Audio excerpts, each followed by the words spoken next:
the next presentation we have is a special presentation, and I'll let you read who we have in front of us. Sarah Marshank, a college student, lover, Orthodox Jew, escort, celibate monk, truth seeker, recluse, and I really want to thank Victoria for introducing Sarah. As I told you at the beginning, the title of my project was Women, Sex, and Bombs. The environment is headed for a bomb, and we're trying to avert that. But from our perspective, in order to accelerate change, we needed to tap into women participating more in the economy. But we also needed women who had researched what it means to be a woman and how we can bring some of those forces to bear in the challenges we've had. So Sarah, Victoria will be talking to Sarah, and that's the presentation. So I will dim the back and we'll have them engage. Okay.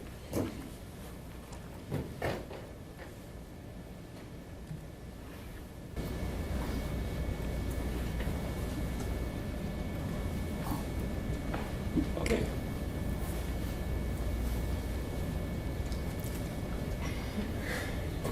This is my first time speaking in public setting, so apologies. Pretend they're not there. Yeah. I first met Sarah 3 or 4 years ago when I was an executive producer for a company called You Will Change the World. And Sarah was one of the instructors. So she wrote a book called Being Selfish. She studied women. She studied what it meant to be a woman and also be connected to the energy of being a woman and basically showing up so that you are not trying to take on others' energies, you're bringing your own energy into the mix, and you're just getting connected with who you are, who you want to be, so that you are being your best self for others. Sure. So first of all, I just want to say thank you for having me here. I'm so sorry that I wasn't here for all the presentations. Super interesting, very compelling, really wonderful to just be in the room with all of you. So what I bring is the personal development piece of the system, is how I would say it. And so my journey has been about the interior, the exploration of the interior. And I spent 10 years in retreat when I was in my 30s. Yeah, so basically the story is fascinating because something you said, Zen, really triggered an understanding in me when you said, when things break down, that's where innovation can happen. That's the field for innovation to happen. And we're seeing it all over the planet now. We're all engaged in that in some way. And what happens when we break down, right? So I got it in that moment that my own personal breakdown, if you want to call it that, which we all have at some point. We try to pretend we don't have it all together, but we all have them. And more, as the world breaks down, we have these personal breakdowns also. So instead of trying to patch myself back together and pretend that everything was fine, I decided to go for innovation, even though I didn't know that at the time and I would never have been able to articulate that. It was basically just a sense of like, something is not working here. My religion isn't answering the question. Science isn't really helping, though I got things from both of them. My peers also didn't know what the hell was going on. I was in my early 20s. My parents, bless their hearts, they were also the consequence of a system that didn't quite know how to support me to manage my breakdown. And what precipitated my breakdown was an unexpected pregnancy. And that's kind of where the woman piece comes in, but it really felt more like a human piece because it was life or death, and it was a choice that I was holding, the life or death of this child. I got to choose that. So it was quite existential and heartbreaking, truly heartbreaking. So my journey of innovation was, okay, if I can't make sense of this, then I'll just die. I can kill myself, I can make that choice too, but there's got to be a better way to be doing this human thing. So that set me on my journey, and I ended up in retreat for 10 years, which was a very, I thought it was going to be a year. I took a year sabbatical, as you saw up there. My training is in education, and I was just completing my master's degree. I went to UC Santa Cruz, and then I'm from Detroit, went back to school in Detroit for my master's, and was super interested in alternative education, multicultural, outdoors, creating the conditions for learning. A lot of what you guys are talking about here as well. What are the conditions for innovation? How do we create the conditions for beliefs to kind of pop rather than imposing them from the outside? So I felt like, okay, I just need the conditions to sort this out, but I didn't know what those were. So I met a man who basically had family money, lived in the boondocks of Southern Oregon, and was creating the conditions to just be quiet. Like, shut up, sit down, don't move, and see what's here, right? So his whole thinking was, the religions, they're missing out on a lot of stuff, science is missing out on, but those mystics way back then, there was something to silence and reflection and introspection that could be a condition for self-discovery. So I said, okay, took a year sabbatical, and went to just sit quietly. And that turned into 10 years. And what I would say about that now, and I've been out of retreat for about 15 years now, so those 10 years were really about a lot of what you present, Sherry, which was all those selves. So it was very much a confluence of spirituality, right, or science. We could put either one of those in that quadrant. Like, what is this notion of emptiness, of energy, of the void, of, Brahman, of the Ein Sof, of, the mystery, whatever you want to call it, right? And what is this notion of consciousness on a more spiritual realm? And then there's this human thing, right? And this whole psychology of all these different selves is what I call them. And I love the word, you said multi-frenetic instead of schizophrenic. Like, yeah, we're all multi-frenetic. And all those selves, one thought I was crazy.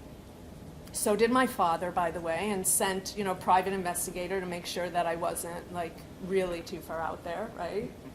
So, and there was a self that said, you're right on it, you're really going for it now, you're gonna figure it all out. And then there was one that was like, what are you doing here? You should be having kids. What about your career? All these different selves started to surface. So it was an opportunity for me to just sit with those selves and not act on any of them, which is a very Zen approach. And our practice was meditation, silence, fasting, study. That was it. We didn't work. We went to the grocery store. I did have a garden. I mean, there were no computers. That was the 90s, right? My kids, I'm married now. I have stepchildren. They always make fun of me of all the music I missed and all the films in the 90s and everything. But it was really a time of just totally internal reflection. And what I discovered there was that the confluence, right, between psychology and spirituality, the confluence between science and biology, right, we were at like the cusp of that in our humanity, where our species is going right now. We're on the cusp of destroying ourselves. We're also on the cusp of innovation, right? So those started to weave together in fascinating ways. And it was actually 9/11 that sparked my interest to come back in the world with this stillness and this calmness that I was able to access by sitting still for so long. It took a while, right? You can read it in the book. It definitely took a while to get over the impulses and the conditioning and the shoulds and all of the drives and attachments and habits to consume, to relate, to create, to just let those rise without acting on them. And so when I came back into the world, I was interested in how to integrate that. And that may be, I hesitate when we talk about the women thing. I like to make a clear distinction between women and men, right? So that polarity, and then masculine and feminine, because they're super different, right? And that's another, another area of polarities that we're getting curious about. And Gen Z is just blowing, the whole gender spectrum, sexual orientation, personal identity. They're throwing it all up in the air and getting really innovative with it. And many of us, so I'm Gen X, right? So many of us can feel uncomfortable about that, or we can just get inspired and excited. So what does it mean to you to be a woman? Instead of, and even asking the question, do you identify as a woman, right? So we start moving into conversations and relating rather than assumptions or labeling or stereotyping, and that's scary. But it's also, if we feel safe enough, if we can create the conditions, which is what I'm getting out of your book, thank you, The Rainforest, is there's a possibility to create the conditions for weeds, because they're coming up anyways, to let them flourish and see what's here. So my work, as Victoria was saying, when I came out of retreat, was my first question was, how does what I did for the last 10 years, I was not in my career path. Okay, great, I have a master's degree in education. Who cares? I haven't worked for 12 years, right? I don't even know how to use a CD player, let alone a cell phone. The flip tops were coming out there. Where's my place? What is mine to do? And so the one place where I found a map that actually I could fit into based upon my life experience was with Ken Wilber's work and integral theory, if you've ever heard of Ken. He's a philosopher. I was surprised to not see him in your book, mentioned in the bibliography. I wanted to ask Victor, I wanted to ask you guys about that, because his map is so resonant with what you're up to and so beautiful. He's a little bit siloed. He's not really an academic. He's kind of a philosopher out there, but very much involved in spiral dynamics and mapping interior and exterior and complexity, systems of complexity. He's a cartographer. And then the other realm that I felt resonant with was Robert Keegan's work, who's out of Harvard, and he is teaching on adult development, right? So as a child development expert in my career, now I was interested in how do we, once we know how to walk and talk and, beat each other up, then how do we actually mature into being humans where we can treat each other well? And so there's a whole field of adult developmental theory that also helped me map out what had happened to me and how I could be of support in the world. And so my career now has taken the route of doing personal development. I designed a personal development program for the employees at eBay, right? So it was eBay recognizing that if the individuals have a sense of selfhood and a sense of their own clarity, they'll be better workers. Now the risk is they also might quit because they'll realize they're not in the right job, but that's good news for eBay because then the right person will get in there. It's not really a risk, right? So I was able to bring a map of the selfhood. So when Victoria said my book is called Being Selfish, it's actually called Being Self-ish.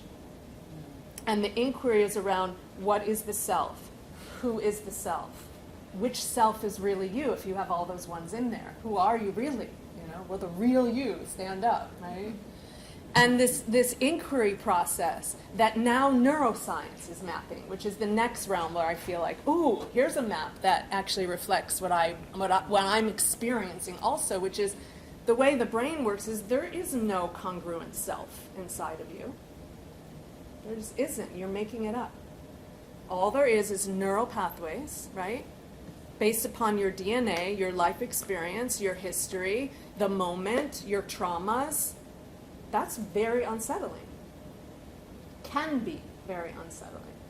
Because the flip side of that is, I liken it to the Copernican revolution, which is once Copernicus came on the map and said, hey, you guys, guess what?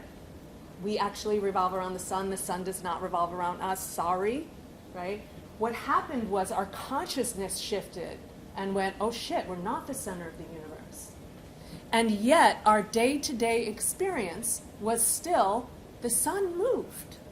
You know, that I wake up in the morning, the sun is rising in the east. That's a real experience. So your sense of selfhood is real. It's just not complete. And so once we get this broader perspective, somebody was talking about perspectives, right? Where we're able to get a broader, actually it was you, Sharik, when you said, okay, let's go out on the spaceship and look at planet Earth.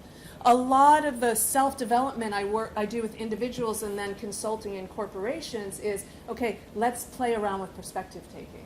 And what happens when one part of me can see another part of me? And maybe it's the frontal lobe evolving. Maybe there's a biological evolution happening here. Ken Wilber seems to think there is. My jury's still out. I don't know. I don't know where we're going to end up. But I know that from my own experience and the work that I'm doing is that when we create the conditions to not know and to not try and solve the problem, which is a more quote-unquote feminine approach, right, to be in the chaos and in the mystery, but without some sort of structure, without some sort of masculine presence, guiding or framing, put those two together, and that's where innovation emerges, right? So that's what happened for me in retreat. I had a very rigorous structure. You're going to get up, you're going to brush your teeth, and you're going to sit down and not move for 4 hours. You'll take a break, you'll eat lunch, you'll sit again, you'll do that, repeat, 10 days, 20 days, 30 days, 100 days, you won't talk, whatever it was. So I had that structure. But within that structure was chaos, internal chaos, until at some point it reorganized, and what emerged was a new kind of movement, a new structure of me, and a new structure in my life. So I came back into the world. I'm now married. I have grandchildren. I have a career. I have a home. I have all these worldly things. And yet I still have this sense of wonder. This sense of wonder that says, we really don't know who we are or why we're here, do we? We really don't know if there's going to be another recession, do we? Oh no. But if we all go, oh no, together, then it's like, well, what do you want to do about it? You know? So I'm all about creating the conditions for wonder and working with people like you and all the domains that you're working in. I have such huge respect. You know, there's a part of me that says, well, I was sitting around doing nothing. You guys were hard at work, changing the world. And I have deep honor and respect for everything that you bring. So did that answer your question? Yes. Yeah. Without having you talk anymore. Oh, thank you very much. This is great. Okay, thank you.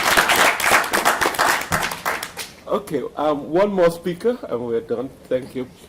So again, this was a different way of relating, and this was very good. Thank you very much.